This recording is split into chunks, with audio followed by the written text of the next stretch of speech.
let's do a quick update of the innovative marine 40-gallon, shall we? She is looking so beautiful these days. I mean, I'm really happy to report that almost all the algae situation has been taken care of. I know, right? So where do I begin?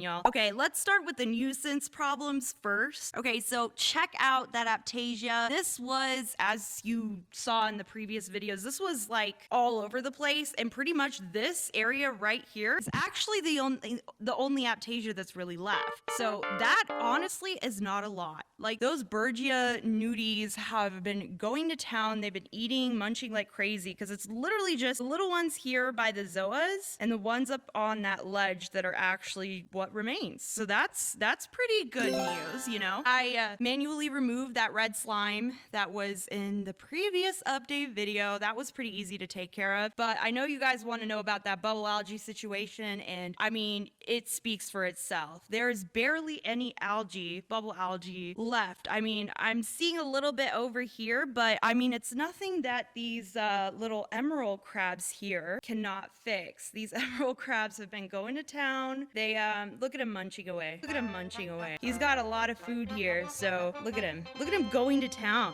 Now that is a good emerald crab right there, doing his thing. But so the algae finally looks like it's in control. I'm so happy. I'm so happy, because for a while there, I was just gonna burn the tank with fire. In terms of everything else, I guess, I placed the gold torch. I know, I placed the gold torch. And before, you couldn't really see what it looked like, but can you see now? Look at this thing. Isn't that the most beautiful torch you've ever seen? And it's so happy here. I mean, it is so happy. It has like the perfect amount of light, the perfect amount of flow. This thing is like got so much gold in it now. It is just, it's happy as Larry. I mean, this thing is just, it's gonna grow like crazy here. I can tell. I mean, it's just so happy, so happy. And look how much the Duncans have grown. This really surprised me the other day. I had not realized just how many heads it's gotten recently. I mean, this thing is actually kind of cool looking.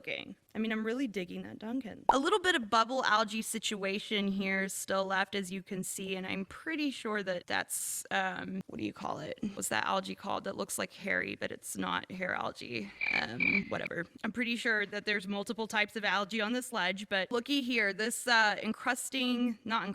plating Monty, that's actually the same one from over there. It's just a piece that drifted. This guy has settled in really nicely. It's grown onto the rock now. He's pretty happy there. SPS, looking good, looking good. Let's go over here. Yeah, look at all this, look at this new nub growth here. Look at that. I showed you guys a bit of this growth earlier, but like that is, you can even see from up top. That is some intense growth right there. I'm so happy to report. You know, my biggest regret though with placing these SPS here is that for some reason I placed all the freaking green ones like on one, or not green ones, like majority. They just give off like a ledge of green vibes here. I wish I kind of intermingled all of these purple ones that I stuck together. But yeah, I mean, they're pretty happy. I'm sure they'll color up nicely when they're bigger, and like you can differentiate their colors more as they grow. But right now it just looks like a little green island, and I don't know how I feel about that. But zoas are still zoas.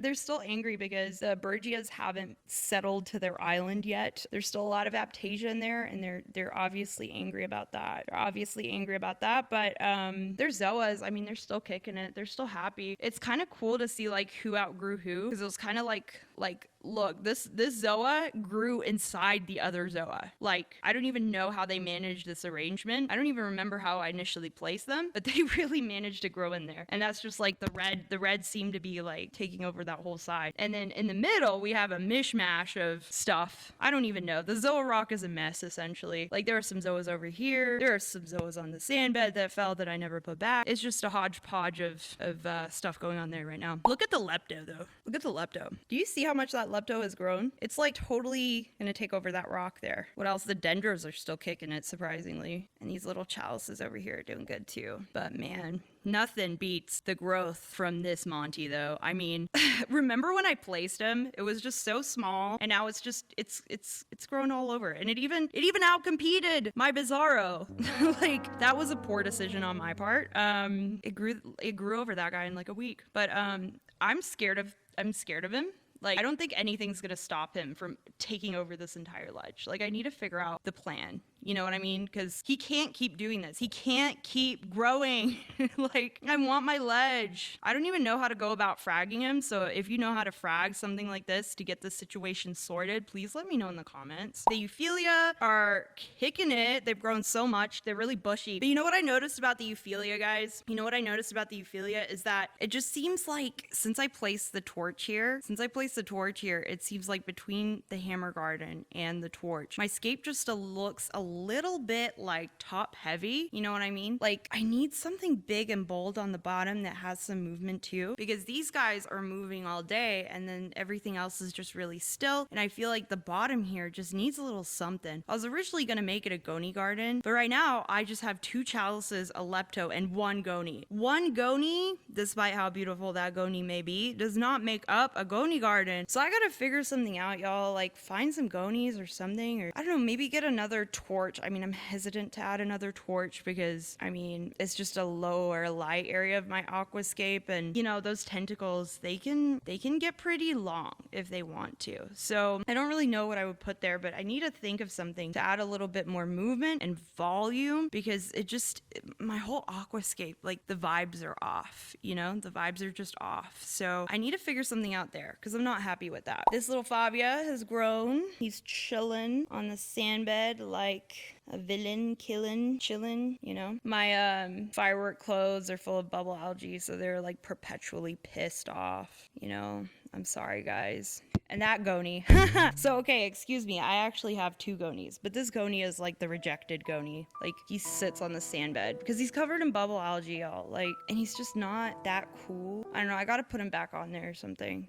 Get my goni garden started. Bubble, obviously still a monster. I think I was actually taking pictures of my tank the other day, and I was like, looking at my tank, you know, trying to take a good picture. And then, like, you know, I realized that with my aquascape, this overarching ledge arc thing is supposed to be the central feature of my tank. I mean, it's supposed to be that wow factor, you know, all that negative space down there. Like, it's supposed to be what makes my tank so unique. So it's like, what the heck? Like, because if you look at my tank right now, what do you see? What do you see in that negative space? You just see a bubble monster. You just see this giant bubble coral monster. So, like, the whole effect is visually knocked off, because if you look from this angle, you know, what do you see underneath that ledge? You know, bubble coral, bubble monster. If you look straight on, where's that negative space underneath that ledge? No, I'm sorry, it's being occupied by a bubble monster. You look from over here, bubble monster. I mean, this guy, he's just too big. I think I'm gonna stick him in, like, the graveyard. I'm gonna stick him in the graveyard, just have him, like, chill here, because, like, I just don't know what to do with a coral of that size that just does not stop growing. Man, you know, I can't with the bubble coral. Anyway, since we're over on this side of the tank, lots of growth on the digis. Look at that. It's looking pretty good. Oh, and this plating Monty is just absolutely gorgeous. It's just taking off here on the growth. It's looking real good. The Dance Millie Dance. Okay. The the Millie from Dance Millie Dance. Look at those new nubs. Oh, by the way, settle an argument that I was having the other day. Is new growth on SPS called new nubs, or is there some other terminology for that little growth that comes out? Because I call it like little nubs, but I don't know what the terminology for it is. So let me know in the comments below. Settle the argument what those little areas of new growth are called. I call it nub growth, but hey. Yeah, this guy is still a monster. But yeah, everything else is pretty much like where I left it in the last update. Oh, I actually glued this. See, I always have these like floating pieces come off of this plating Monty just because it's so big and it hates where it's like sitting so much. However, it did start plating below there, which I'm really excited about. But anyway, it just hates its positioning so much there because it's so cramped that it always lets these chunks go. And this is a pretty decent sized chunk that has been just chilling on my sandbed for the longest time since it fell off. And I stuck it right here going, why not? You know, why not? And it fell fell off, so I have to put that back on. But other than that, this is my tank with minimal algae and aptasia. I know, right? It's been a long time since we've seen it, since we've been able to see anything at all other than bubble algae, actually. So I don't know. Let me know what you guys think. I mean, it's still an uphill battle. But I can't say I'm hating it. I can't say I'm hating my tank right now. I mean, it looks like it's getting really filled in. I mean, for once, it's finally looking like it's going somewhere. So let's hope for the best. But yeah, let me know what you guys think. Yeah. Dustin, don't worry, I'm actually just crazy. And hey, maybe I just wanted to be original and stand out, okay? Plus, I don't have the muscles to break up those kinds of boulders anyway. And tell that to my type A OCT tendencies, Mikey. And as much as I love aquascaping, I don't actually have the patience for it, believe it or not. This aquascape has been super stressful for me. Just wait until the next video. It gets worse, a lot worse. And I mean, come on, what did you really expect from me? Stop. Hammer time.